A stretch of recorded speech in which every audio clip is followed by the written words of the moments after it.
Hi friends, welcome back to our channel. ఇవాళ మన special వచ్చేసి బెండకాయ పులవ కూర. ఇది రాయలసీమ స్పెషల్ అట. ఒకసారి ట్రై చేద్దాం. దానికి ఒక కుక్కర్ తీసుకొని ఆ కుక్కర్లో మన కారానికి సరిపడా పచ్చిమిర్చి, ఆనియన్, బెండకాయ,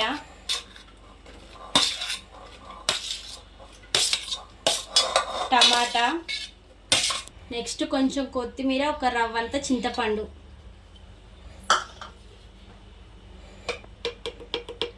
కొంచెం పసుపు, రుచికి తగినంత ఉప్పు వేసుకొని కొంచెం వాటర్ పోసుకోవాలి. ఒక 3 విజిల్స్ రానిచ్చుకోవాలి, మెత్తగా ఉడికించుకోవాలి. ఇదిగోండి ఫ్రెండ్స్, 3 విజిల్స్ అయిపోయినాయి. విజిల్ చల్లారినాక నేను పప్పు కుక్కర్ తీసేసాను. దీనిని ఇప్పుడు పప్పు గుత్తితో మెత్తగా ఎనుపుకోవాలి. ఫ్రెండ్స్, ఇలా కచ్చా పచ్చగా ఎనుపుకోవాలి. ఎనుపుకున్న తర్వాత మనము కర్రీకి ఒక కళాయి తీసుకొని, అదే తాలింపుకి కళాయి తీసేసుకొని కొంచెం ఆయిల్ పోసుకోవాలి. 4-5 టేబుల్ స్పూన్స్ పోసుకున్నాక అది హీట్ ఎక్కినాక ఒక 2 ఎండుమిర్చి,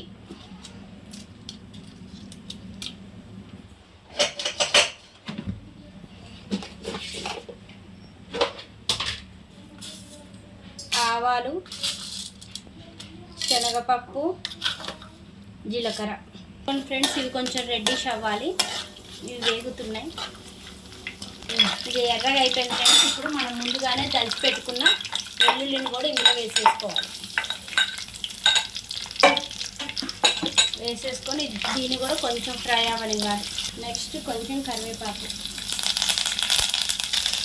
ఇదిగోండి ఫ్రెండ్స్, మొత్తం ఫ్రై అయిపోయింది. ఇప్పుడు మనం ముందుగానే ఎనిపి పెట్టుకున్న ఈ బెండకాయ కర్రీని, పులవ కూర కూడా వేసుకొని ఒకసారి ఇలా పెట్టుకోవాలి. ఒక 1 మినిట్ ఇట్లా ఆయిల్లో ఇది ఫ్రై అవ్వనివ్వాలి. 1 or 2 మినిట్స్, కొంచెం ఆయిల్ పైకి తేలే వరకు. ఇదిగోండి ఫ్రెండ్స్, బెండకాయ పులగం కూర రాయలసీమ బెండకాయ పులగ కూర రెడీ అయిపోయింది. ఫైనల్ టచ్గా కొత్తిమీరని గార్నిష్ చేసుకొని ఒక్క నిమిషం అలా మొత్తం కలుపుకొని పొయ్యి ఆఫ్ చేసేసుకుంటే మన రాయలసీమ బెండకాయ పులగ కూర రెడీ అయిపోయినట్టు. ఇది ఒకసారి ట్రై చేయండి ఫ్రెండ్స్. చాలా అంటే చాలా టేస్టీగా ఉంటుంది. ఓకే ఫ్రెండ్స్, నా ఛానల్ని లైక్ చేయండి, షేర్ చేయండి, సబ్స్క్రైబ్ చేయండి.